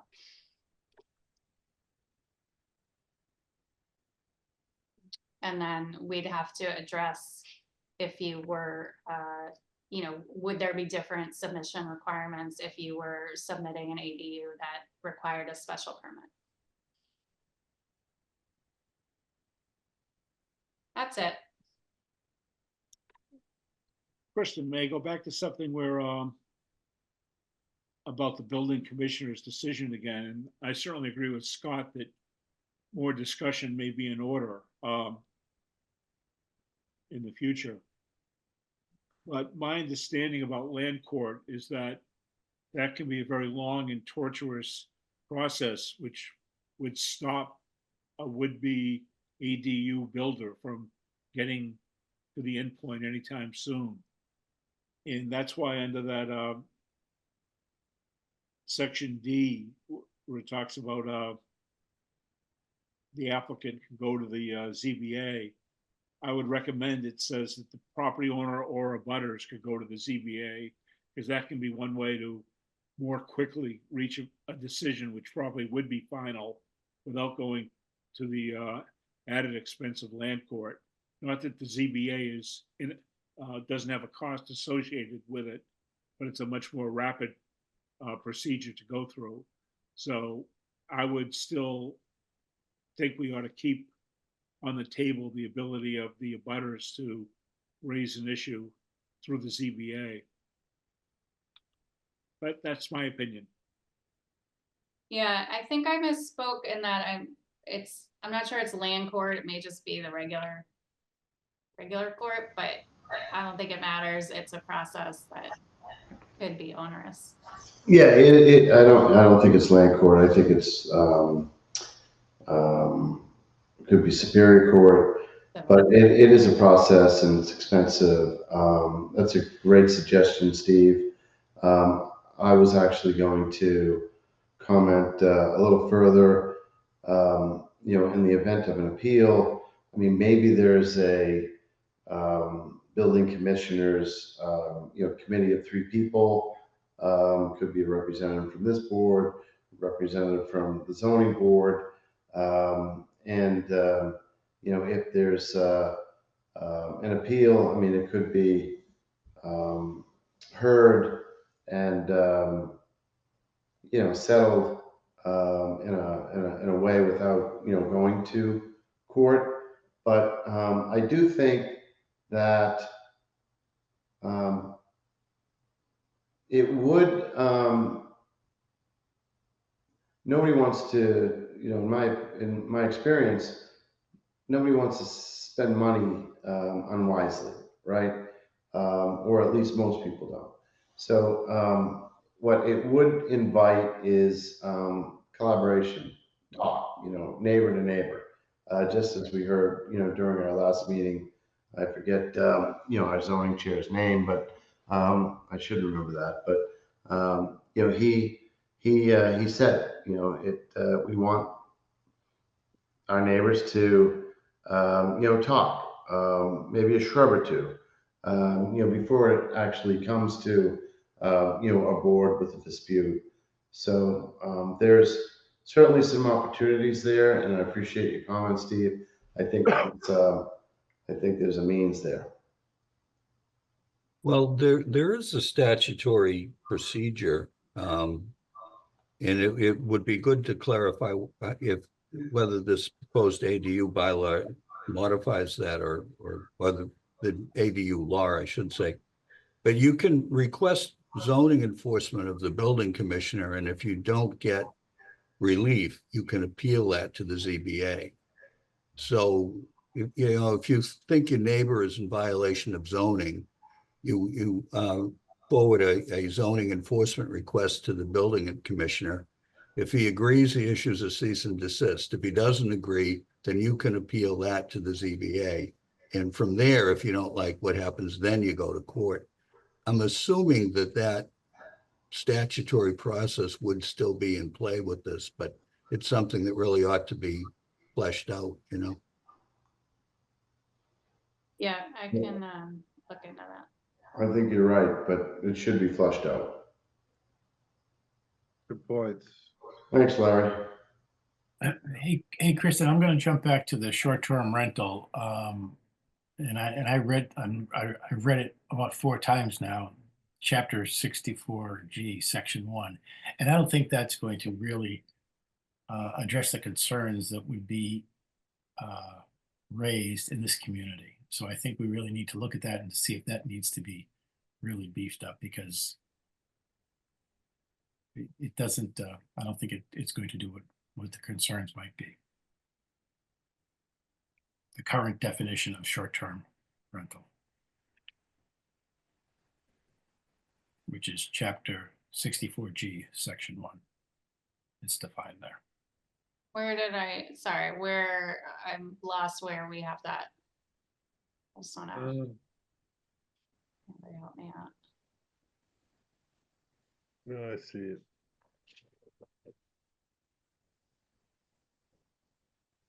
Right there. Short-term Okay. rental. All right, okay. Yeah. So prohibited from any use as a rental unit on a weekly or daily basis. So my understanding is that you can rent something for more than a month now, 31 days. Is that what you have been seeing in this MGL, Pete? No, I'm just, my concern is the definition of short-term rental.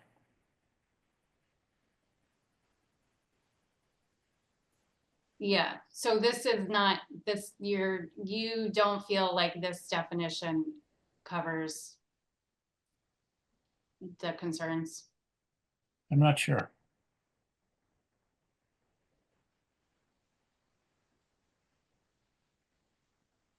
Yeah,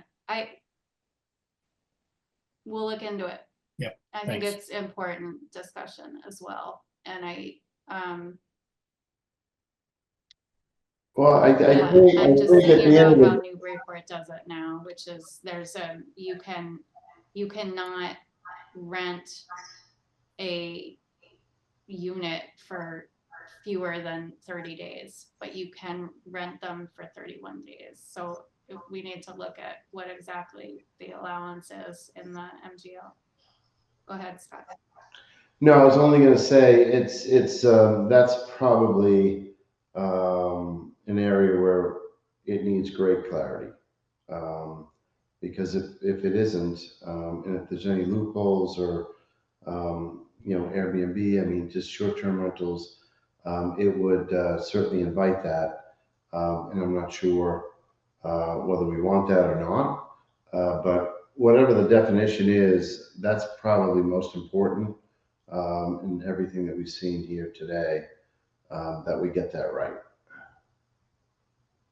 Yeah, I'm not familiar with that section, chapter 64G. I think it must be something fairly new. But it looks like the state has a statutory definition of short-term rental, and the question becomes whether or not we can apply greater restrictions than the state definition.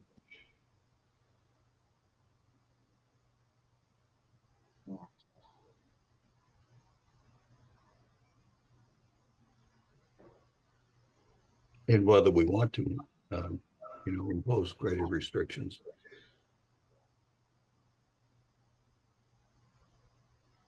Well, two good questions, Larry.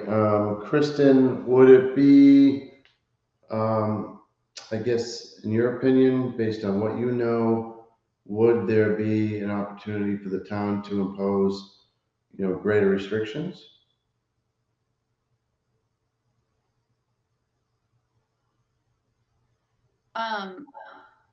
So you're asking my opinion? I mean, well, your opinion on what we have out in front of us today. I think that short-term rentals is something Newbury is overdue taking a look at. I think we don't currently regulate them in any way. We also don't,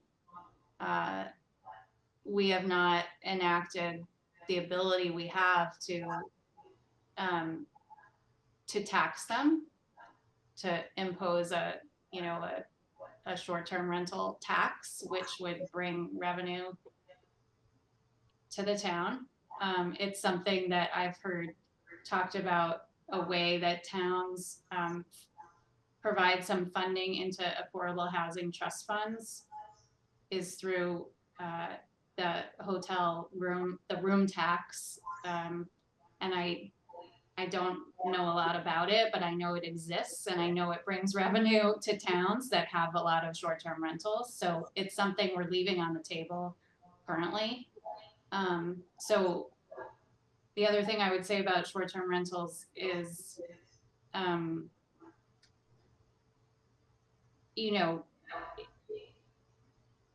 they're appealing to investors and to property owners, and for a lot of reasons, particularly in communities that are, have seasonal residences. People go away for the winter. It's a revenue stream in a community where properties are expensive. However, if you use them as short-term rentals, then they're not generally used as long-term rentals. And so that's the real, I think, concern that people have, is that you are you may have a lot of dwelling units of different sizes and costs, but if they're all being used on a night-to-night basis, you're never going to actually create a home for someone to live in one of those small dwelling units. So it's, you know, it's a big thing. It's a big question for communities to think about and consider. And this is sort of pushing us to do that, I guess. I also know that I've heard from the building commissioner that there are new requirements that building commissioners will have to inspect accessory dwelling units annually. So there's real concern about capacity, particularly of small towns, to do that. And in addition, if we don't actually know where they are, how do we do that? This legislation requires annual reporting from municipalities back up to the state. They are going to be asking towns to report every year in March about how many accessory dwelling units have been built. And the state is sort of promising to communities that they want to support this initiative. And they're looking at financing strategies and other ways to really encourage the development of accessory units. So there's a lot in flux, and there's a lot to consider and a lot to come. Kristen, do you know? Go ahead, Scott. Well, just to your point on the inspections, you know, over the next 2 or 3 years, say we get 50 to 100, you know, ADUs. I mean, that's a lot of inspections. That's a tax to the town, human capital tax. Is there, would there be an opportunity with these regulations to get included,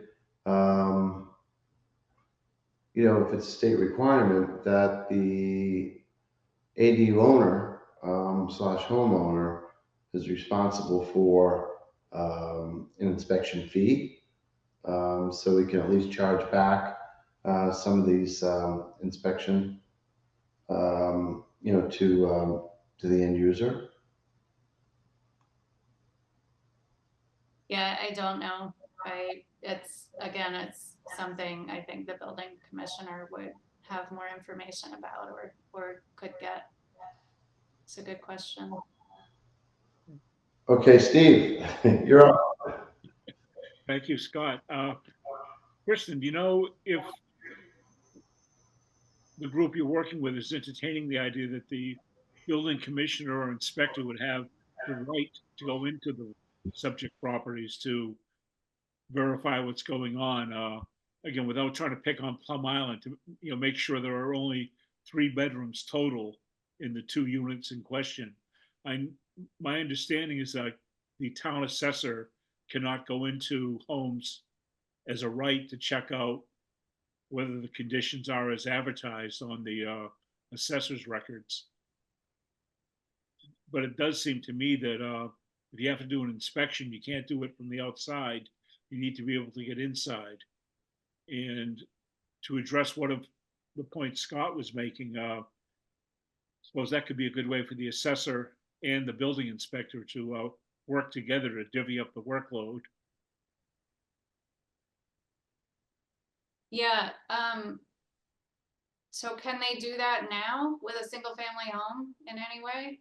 I know you're saying the assessor can't, but can the building inspector? No. No. No. The building inspector, after final certificate of occupancy, I mean, their job's done. So I think Steve may have been alluding to, you know, ADU builders, ADU homeowners, 1,000 square feet or 900, whatever it is. You know, if it had a basement, if it had, you know, an attic, once you get certificate of occupancy on that dwelling. After the fact, you could get, finished attic, maybe 400 square feet up there, maybe 600 square feet in the basement, another 1,000 on top of the 1,000 or 900 feet. So effectively 1,900 square feet, which would be, to the footprint, you wouldn't know. Okay. But to the traffic, to the, number of folks, residing in that ADU, it could be significantly different than what, as we believe the original intent was supposed to be.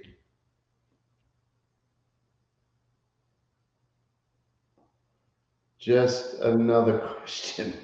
Yeah, no, I mean, there's no restriction on bedrooms, so you could have, if you can fit them in, you can have 4 bedrooms and 900 square foot, just saying. No, But you can have 4 bedrooms if you're on Plum Island and you can only have 3 bedrooms, or you already have 3 bedrooms and you can't even have 1 bedroom. So, but yeah, I mean, Steve, your questions, I guess I feel like they pertain right now anyway. So I'm not sure. I'm not sure what this process, whether there would be any new ability that isn't currently in place related in particular to the Plum Island overlay And then- district. I mean, other lots in town do not have restrictions on bedrooms other than Title V, right? But And then once again, Title V kicks in, so. Yeah. Whatever the layout of the property, and what it's approved for, the septic, so. And presumably, if one tried to add too many bedrooms without permission, your Title V or your septic system would soon let you know that you've oversubscribed the construct. But even Yeah. so, it would be good if, an inspector could periodically go in and make sure that bedrooms haven't been added. And devil may care to how the septic system's behaving. I can cite a real world example. I'll use my house as an example, which has 3 bedrooms. But if I'm thinking to myself, if I wanted to build an ADU, I could easily take out the closet in one of my bedrooms and just made it a den, i.e. not a bedroom. And then I could use my 3rd bedroom could go into the ADU that I would build. But I would have to, having taken out the closet so that I no longer have a bedroom designation for that room. Well, I could wink, wink, nod, nod, and put a closet back in there, but someone would have to come in and check and find it out. Now, I'm not going to do that, but I'm saying that's how my mind works when I think about possibilities here. Yeah, Well, I mean, again, it's sort of just what we have to deal with regarding single family dwellings. We need to just think about this in a parallel way to that. There's no more ability to be, I don't think there's the ability to dig in deeper than you currently can with single families. Well, I know Scott mentioned the idea of the possibility, but look at a fee for people to build ADU, so the town would have the resources to go in and look at it. But I think historically, the town of Newbury has been very reluctant to levy fees on the townspeople. But again, just an observation. Yeah. I mean, the hope is the hope in the legislation is that it does result in some of these being built. But, there are a lot of barriers to any single family homeowner actually being able to do this. So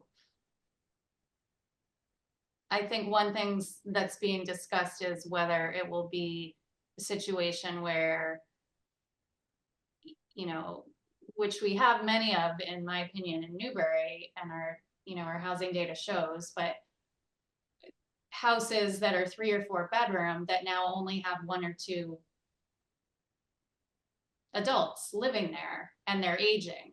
So would it be the case that this would enable them to build a dwelling unit for themselves, to simplify, smaller upkeep, smaller maintenance, and sell the single family house?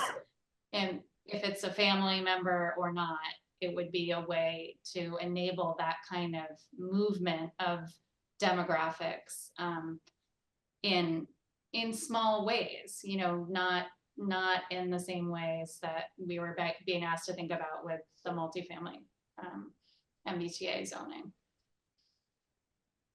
Well, conceptually, I think it's a great idea. I'm just thinking about implementation. It's one thing to, you know, have a good desirable goal, but this, you got to make sure you can build it. Yeah. Yeah. I think I was thinking about like an added fee to someone trying to do this would potentially be another barrier to it actually being done. But it's, you know, I can definitely talk with the building commissioner about, you know, how they think this is gonna go. I think we'll be learning as we go. Yep. And again, this goes into effect in February, so even before we have our bylaw in place, people will be able to do what the legislation allows them to do.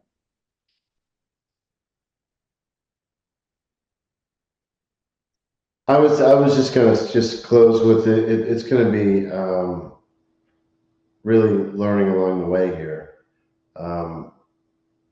And in a perfect world, you know, as somebody that's aging, as aging parents, I have children that, you know, have children, you know, someone that has a 4-bedroom home in Newbury that, you know, a couple that are empty nesters, their kids don't live here, they can't afford to come here and live here and buy a home. But for that couple to potentially, and by the way, I mean, our kids are having less kids, right? So families are growing, are actually getting smaller.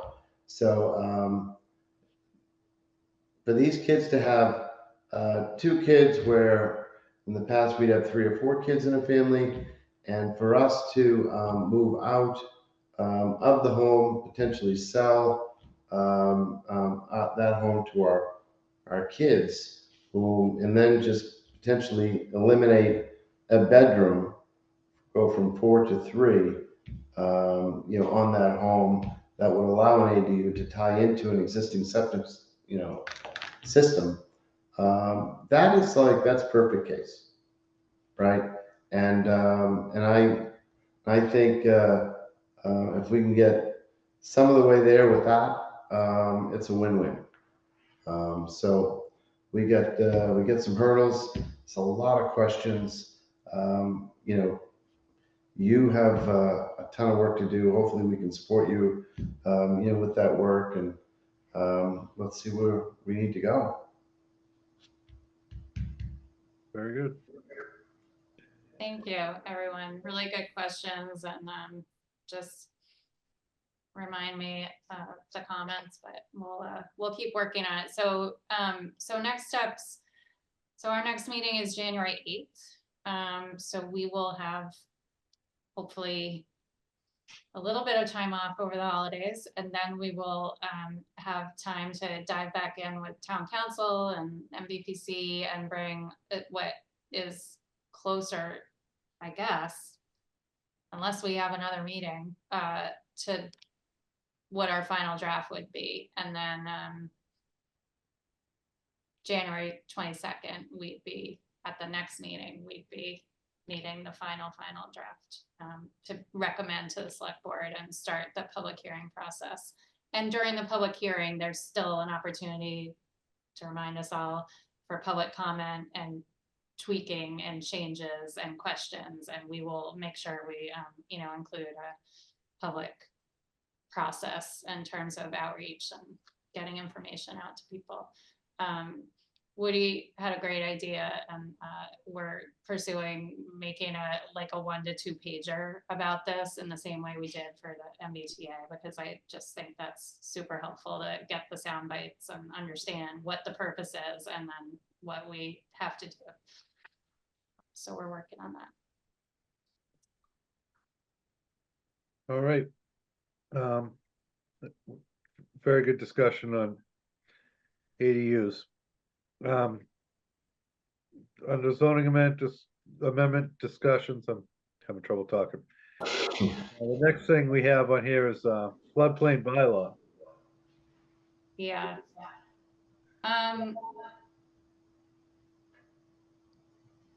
I think I'm gonna say something similar to what I said at the last meeting, which is we have drafts. People are reviewing them. It's gonna have to get one more discussion with town council, and then it's gonna go back to the state to make sure that the changes we're making are what we're required to make in order to stay in the National Flood Insurance Program, which is the primary reason behind the amendment. So I'm happy to, I know I sent that out late, and I am not sure a line by line would make sense right now, but happy if there are any questions, and then we'll probably need to schedule a little more time at the next meeting. Okay, sounds good. The next thing is, unfortunately, we do not have Martha with us tonight, but the recodification of zoning bylaw. All right. Okay, this is another one that feels a little overwhelming right now, but it's been in the works for many years that those of you involved in zoning with this town, including volunteers on the zoning board and planning board, in particular, Martha and town council and other members of staff over the years have flagged different concerns about our current zoning bylaw. So Martha has been wrapping her arms around all of it and trying to hone in on what at this point we can do for this year. And I would say we are still hoping to bring a general zoning amendment warrant article to this town meeting. But it's, we're sort of honing in on what we're ready to bring. Similar to ADU, there are probably a few things that we're not going to have time to really fully have discussions about for this year. But the sections of the recodification that we are proposing to bring to this year's town meeting include a lot of the administrative sections of the bylaw. So Article 1 has general provisions. Article 5, the special permit section of the bylaw does not have criteria related to the ability of the boards when they're reviewing special permits. So that's something that's been a concern that's very unusual. I've never seen a town's bylaw that doesn't have special permit criteria. In particular, the OSRD has been something that this board has acknowledged. There's some need to clarify certain elements of the language. And then definitions, sort of doing housekeeping to make sure things are consistent between different sections of the bylaw, updating some of the definitions, similar to what we were talking about already tonight, making sure that they're all up to date and consistent. And then there's just some general things like the bylaw still says selectmen. So you can just have a line that says replace in all the locations to be select board, which was a change that was made by the town several years ago, but it just hasn't been updated in the zoning bylaw. There are a few things in that sort of administrative cleanup category. So Martha's done a ton of work on it. She was sorry to miss talking with you all tonight, but is under the weather with a cold. And we're gonna keep working away on it and figure out a way to bring this forward in a way that's digestible and understandable to town meeting. I think zoning is difficult for, you know, a lot of us to have enough time to understand in terms of town meeting voters, but I think there'll be a way to just kind of package it to show that we're just working to clean things up and clarify. Very good. And lastly, the MS4 stormwater modification. Okay, that's a very simple change. If you remember last late spring, I think it was May, the board was asked to update some of the regulations related to how the town reviews stormwater requirements, and is these are requirements from EPA for the municipal, the MS4 permit, which is an EPA permit. So there's one section of the site plan review that requires an update. So I think that'll be fairly straightforward, and it would be a standalone warrant article.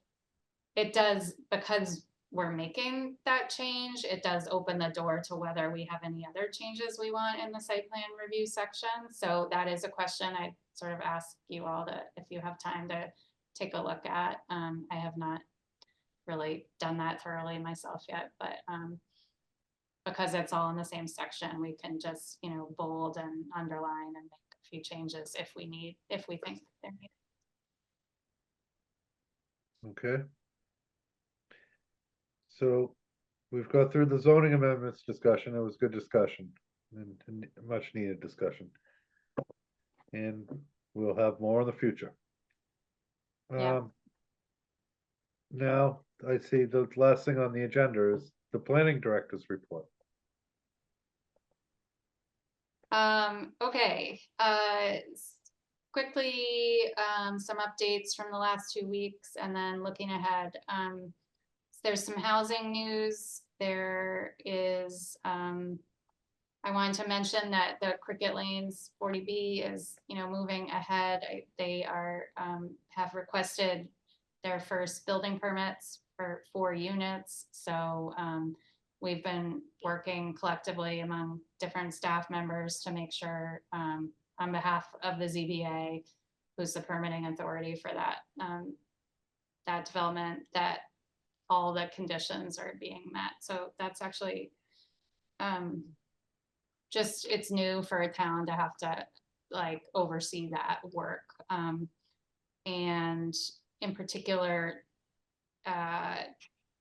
the conservation agent has been working with DEP to assure that you know, stormwater and the impacts of our big rainstorm recently are being met. So that's good and exciting, I think, for the town. There's also coming up a Merrimack Valley Housing Summit. I just wanted to flag for all of you and save the date if you're interested. It's Tuesday, January 14th in the morning at I forget where it is. I think in Haverhill. And it'll be an opportunity. There'll be a panel of discussion about how communities can really support the development of affordable housing. And it's geared towards both planning staff, but also planning volunteers and board members. January 14th. I wanted to send kudos out to our neighboring community and the Greater Newburyport Affordable Housing Choice Coalition that did a lot of advocacy on a project, a housing project, converting the Brown School in Newburyport to housing.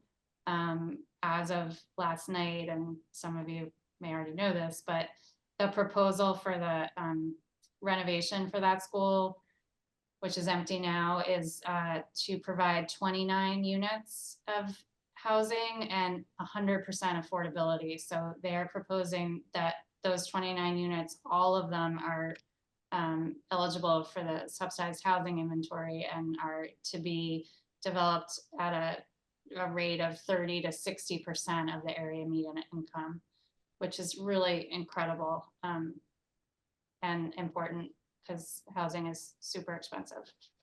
So kudos to Newburyport and a lot of advocates who did work on sort of encouraging the city and city council and the mayor to really take that seriously. And, you know, it'll be great to watch and see that there can be a 29 unit multifamily development that is 100% affordable. It'll set a good tone for what is possible, I think, in our neighboring communities.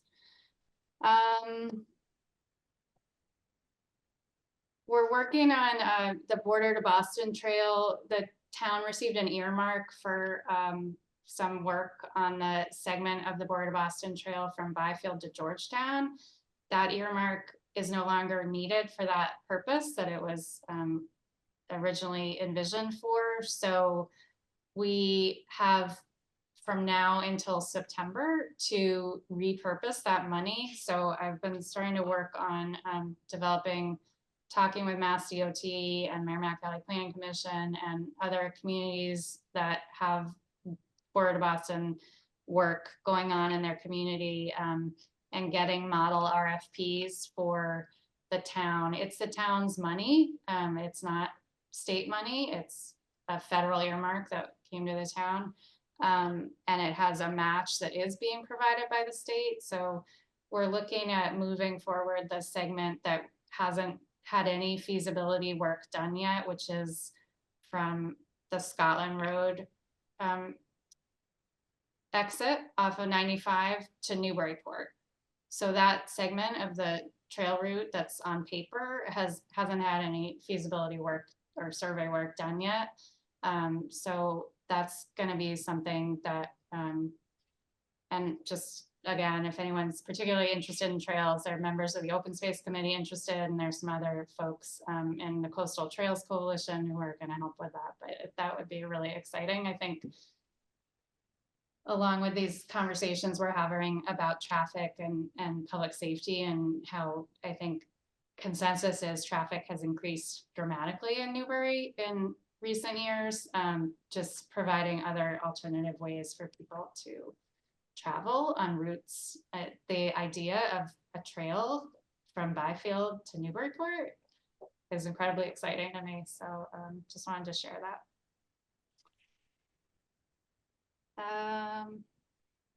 That's good. That's enough. Oh, no, I have one more thing. Sorry. The housing production plan, just to follow up from the last meeting. We would like to move that forward for adoption. So it was great to have Ian and Tyler give the presentation. You all, I will share around again, but there's a Word draft of the draft housing production plan. I'm really looking, if any of you have time, to dive into that a little and send me any like line edits or bigger questions, anything, big to little, because I think it's in great shape. I'm reading it all again. We're working with MVPC. Once they get all our next round of edits, they'll put it into a design as they've done, you know, that's more graphic and prettier. And then it's going to come back to you all. It would be great if that's ready to come back at the next meeting, January 8th. Many of the towns in the region are working to approve their housing production plan and submit it up to the state during the month of January. We obviously have a lot going on, but it would be great to move that forward. And there, you know, as you all know, there's been a lot of public outreach over the whole last year. So I think it's in great shape. The planning board would vote to approve it, and then it would go to the select board to vote to approve it and submit it to the state, and then off it goes. And then there might be some back and forth from the state, but that is something I will be reminding you all of and asking for any input. Okay. Thank you, Kristen. Yep. And before I entertain a motion to adjourn, I would just like to say, I wish everyone a happy, healthy, and most importantly, safe holiday season. It's been a pleasure to work with everyone this year, and I'm looking forward to working with everyone next year. And on that note, I would entertain a motion to adjourn, unless anyone has anything else to say. No, thanks, Woody, and same to you, and I'll move to adjourn. Very good, A second cheers to that. very good. So roll call vote. Pete, Absolutely. Larry, Yes. Scott, and Steve. Yes, happy holidays. Have a good night, everyone, and thank you so much. Night. Thanks, everyone. Hey, Kristen, Thanks, everybody. great job tonight. Thank you.